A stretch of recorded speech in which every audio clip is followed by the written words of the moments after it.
ये वो है बेटा, जब हम कबूतर उड़ाते हैं ना, बाजी में डालते हैं, कंपटीशन पे लेके जाते हैं, हम उसकी खूबसूरती नहीं देखते, हम उसका दिल देखते हैं। हम उसके अंदर की विल पावर देखते हैं कि वो उसकी परफॉर्मेंस कैसी है। एक ब्यूटी कॉन्टेस्ट होता है औरतों का, लड़कियों का, दुनिया में होता है। दुनिया की लड़कियां उसमें जाती हैं खूबसूरती के हिसाब से। वो जो मुकाबला होता है ना बेटा, वो खूबसूरती का होता है। उन्होंने, जजेस ने, उन्हों की खूबसूरती देखनी है, उनका फिगर देखना है। ये नहीं देखना कि वो रंग की कौन सी है, वो जात की कौन सी है, ये नहीं उन्होंने देखना। और फिर सबसे बड़ी बात, उन्होंने उस लड़की का अंदर से दिल नहीं देखना कि उसका दिल क्या कह रहा है।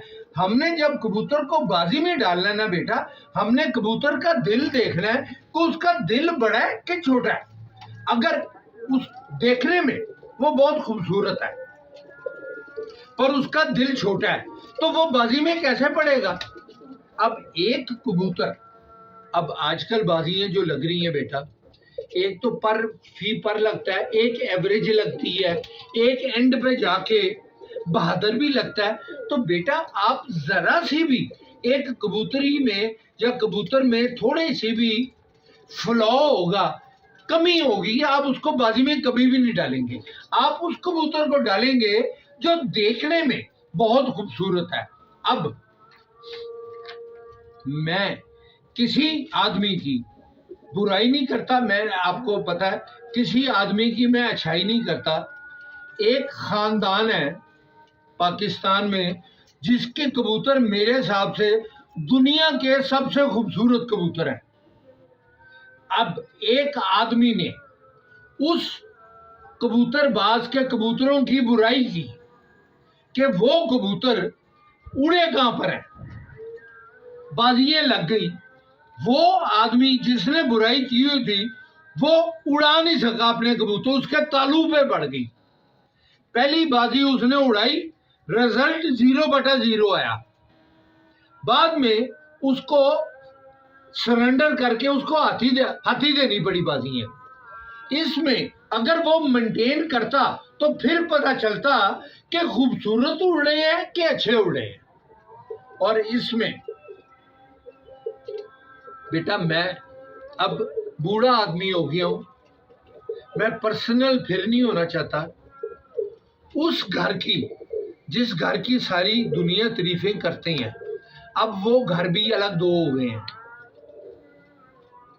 उस घर की, बड़ों की, बुजुर्गों की चौधरी सखी के साथ बाजियां लगी हैं। कभी भी चौधरी सखी को तो वो जीत ना सके।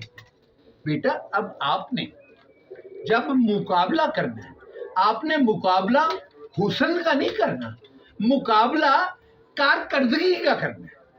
अगर आपने हुस्न का कारकर्दगी का हुस्न का करना है तो उस घर के दुनिया में सबसे खूबसूरत कबूतर है। पर जब कारकर्दगी का करना है तो माफ करें, वो कारकर्दगी में उतने अच्छे नहीं आते। तो आप इसमें आपने कबूतरों को क्या बुरा कहना है। वो कबूतर पिटे हैं, मेरे सामने पिटे हैं, तो अब मैं बुराई क्यों करूं जो चीज नजर आती है। अब इस दफा यासर रहीम खोखर मेरा छोटा भाई है। जब मैं चौधरी साहब के पास जाया करता था तब ये छोटा सा था, आया करता था। चौधरी साहब का ही शागिर्द हुआ था। इसके पास जो कबूतर हैं वो चौधरी साहब के घर के ही हैं। फिर कोई कबूतर इसने चौधरी साहब से लिए, चौधरी साहब ने दिए हुए अपने शागिर्दों को। फिर बाद में इसने एक जगह से वो कबूतर बहुत महंगे खरीदे भी हैं। अब ये वो कबूतर सारे के सारे उस घर को पीटा उन्होंने जिस घर की दुनिया तारीफ कर रही है। तो कबूतर अच्छे हुए, खेल पानी अच्छा हुआ कि वो कबूतर अच्छे हुए। अब यासर का खेल पानी भी अच्छा था, कबूतर भी अच्छे थे, लक ने साथ भी दिया। लक जो है सबसे बड़ी चीज लक है और सबसे छोटी चीज भी लक है। अगर दुनिया की एक तरफ हो जाए, लक आपकी नहीं होगी, किस्मत आपकी नहीं होगी, तो दुनिया की कोई ताकत आपको जिता नहीं सकती। और अगर लक आपकी है, कबूतर आपके कुछ भी नहीं है, अल्लाह ने आपको जिताना है तो आप कुछ ना कुछ करेंगे, आपके कबूतर जीत जाएंगे, उनके कबूतर हार जाएंगे। एक दफा का वाकया है, मैं आपको बता दूं। एक दफा एक बाजी उड़ी, आज से कोई 15 साल पहले की बात है। लाहौर का बड़ा कप था, मौसम खराब हो गया। मौसम खराब हो गया, 1 बजे के करीब, ये बाजी थी असू की। मौसम खराब हो गया, 1 बजे के करीब बारिश और तूफान आ गया। एक कबूतरबाज था जिसके कबूतर उड़े ही ना। 12 बजे से लेके 1 बजे तक उसके सारे के सारे कबूतर बैठ गए। बाकी सब के कबूतर अभी बैठना शुरू भी नहीं थे हुए। वक्त पे तूफान की वजह से उनका कबूतर कोई बैठा नहीं, और जो थर्ड क्लास कबूतर थे वो घर बैठ के वो बाजी जीत गया। तो बेटा अब इसमें लक की बात है ना वो उसके कबूतरों की कारकर्दगी थी, ना उसकी अपनी कारकर्दगी थी। अल्लाह ने उसको जिताना था, उसको इज्जत देनी थी, उसको इज्जत मिल गई। इसका आप जवाब दें।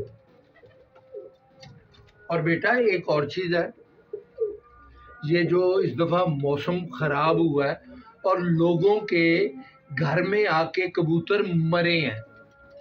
कई मेरे दोस्त, मैं किसी से डरता नहीं, अल्लाह को जान देनी है, मैं किसी से डरता नहीं। मेरे दिल में जो होती है बात, वो मेरे मुंह में भी होती है। लोगों के घर आके कबूतर मरे हैं, लोगों ने कबूतरों को आके संभाल ठीक नहीं की।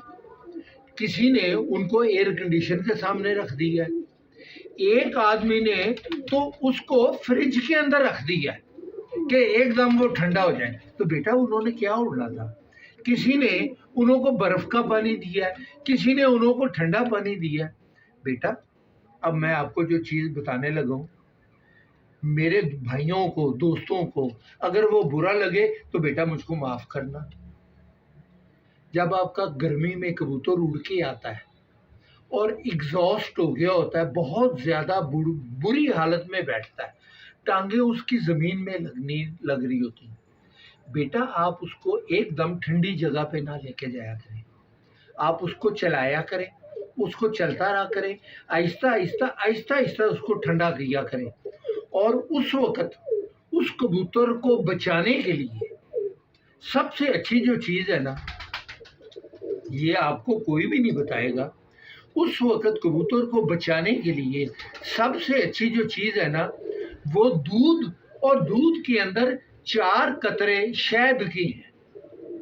प्योर शहद आप लेके रखें और दूध थोड़ा सा लेके रखें। दूध भी ठंडा ना हो, नीम गर्म हो। वो आप 5 सीसी दूध लें और उसमें 2 सीसी शहद डालें और वो उसको कबूतर को दें। वो कबूतर के अंदर जब चीज जाएगी, वो चीज उसका आंतड़े गरम, दिल सारा उसका गरम हुआ होता है। जब उसको आप ठंडी चीज देंगी, वो एकदम गरम सर्द हो जाएगा, तो कबूतर तो मर जाएगा। आप उसको पहले गर्म करें, फिर आहिस्ता आहिस्ता जब वो बिट कर ले, उसके बाद आप उसको कोई चीज दें बेटा।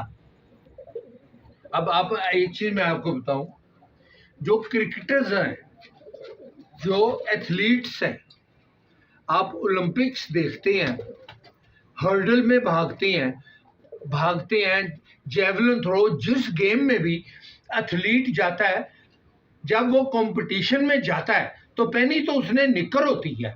जब वो कंपटीशन से फारो होता है तो वो ट्रैक सूट पहन लेता है, चाहे जितनी मर्जी गर्मी हो। वो ट्रैक सूट क्यों पहनता है? कि मेरा जिस्म गर्म हुआ है, एकदम ठंड ना लग जाए। तो बेटा कबूतरों में भी यही चीज है। और एक आदमी ने, जिसने मेरे से सवाल किया था, उसके कबूतर, उसका जवाब मैंने दे दिया।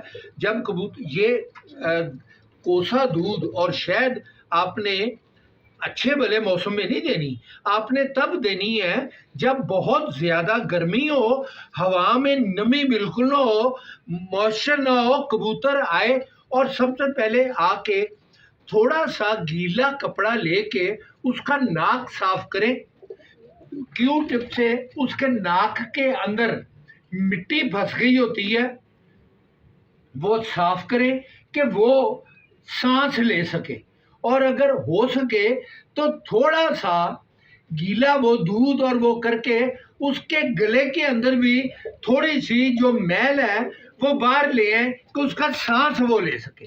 ये बेटा वो है। और मेरे से आपने जो भी चीज़ पूछनी होगी बेटा, मेरा 03224654 089 इस पे रात को 9-10 बजे के बाद मेरे से आप पूछ लिया करें। और बेटा मुझको माफ़ करना, मैं किसी की बुराई नहीं करता, किसी की तारीफ नहीं करता। जिन बंदों के साथ अच्छा वक्त गुजारा हुआ है, मैं चाहता हूँ कि मैं जब जाऊँ अल्लाह के पास तो वो वक्त साथ लेके जाऊँ। बस, खुदा हाफिज। थैंक यू फारूक साहब।